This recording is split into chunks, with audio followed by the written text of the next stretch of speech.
The secrets of the New Zealand bowling attack that the Indian top order will have to contend with, that's what we're discussing on Hoggs Vlog.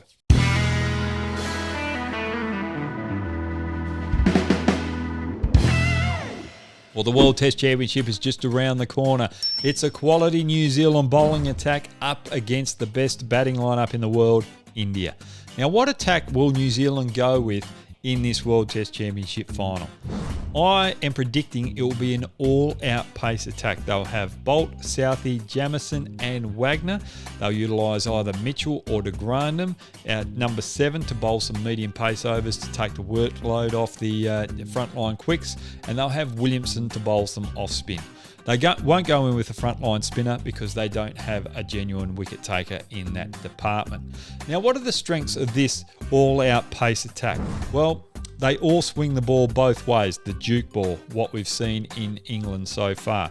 Also, Southee and Bolt can bowl a three-quarter seam delivery, something like that, where it comes out as a scrambled seam. Bolt gets it to seam away from the right-handers. Southee gets it to seam into the right-handers, which is a huge weapon. Also, they utilise the crease well. Southee and Bolt especially are prepared to go wide of the crease just to change the angle up and the variance in swing, and that creates a lot of caught behind opportunities. So watch out for that little skill that the New Zealand bowlers have. The other two weapons that they have, Jamieson with his extra height, that will cause the Indian batsman to play from the crease a little bit more, creating LB and bold opportunities for the big New Zealand quick.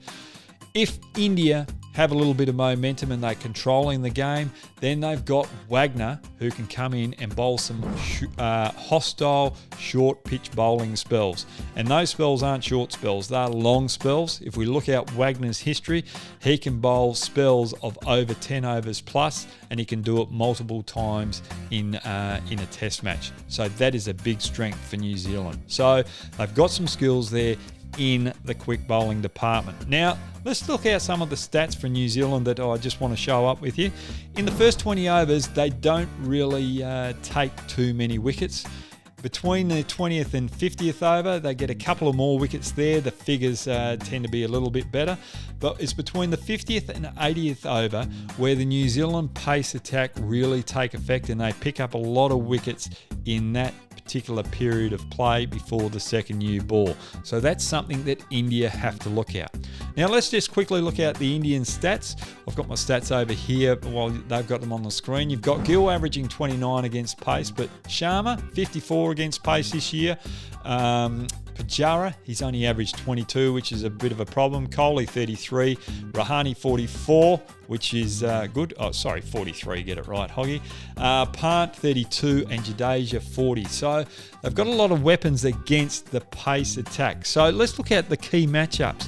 Gill, Pujara, not good against pace in the last 2 years, and they're up against a New Zealand bowling attack that haven't been effective in that first 20 over period of a test match. So that is a big key matchup. Pujara and Gill have got to step up and not let New Zealand get an advantage in that particular department. If they do that, then India are in front of the game straight away, putting pressure on that New Zealand bowling attack. But then when we come to the back end, India have got to make sure they control that period just before the second new ball. If they do that, they'll take the game away from New Zealand, and then the likes of Pant and Jadeja, when that second new ball comes out and they get into the 100 over mark, they can take the game away with some lofty batting, that aggressive batting that we know that those two batsmen can play with, and really put the pressure back on New Zealand with some quick scoring and get that total from a 350 position up to a 450 position, and hopefully India won't have to bat a second time or won't have to bat too long in the second innings, so they can really set the game up. So that's where I think the matchup with the New Zealand bowlers and the Indian batsmen is really going to have a huge effect in this test match. I'm looking forward to it. It's going to be a great contest, quality bowling against the best batters in the world. I'm going to be sitting on my couch really eager to watch this contest. It's going to be a great one. Hey, get your comments downstairs as well. What other matchups can you see in this particular test match? Do you think New Zealand will go in with the spinner? Or do you think I'm right with the 4 quicks? Thanks very much for joining me. And I'll be back next Tuesday with another Hoggs vlog. And hey, we're going to have some lives when the test match starts as well. Looking forward to bringing that to you. Thanks, guys. Have a good day.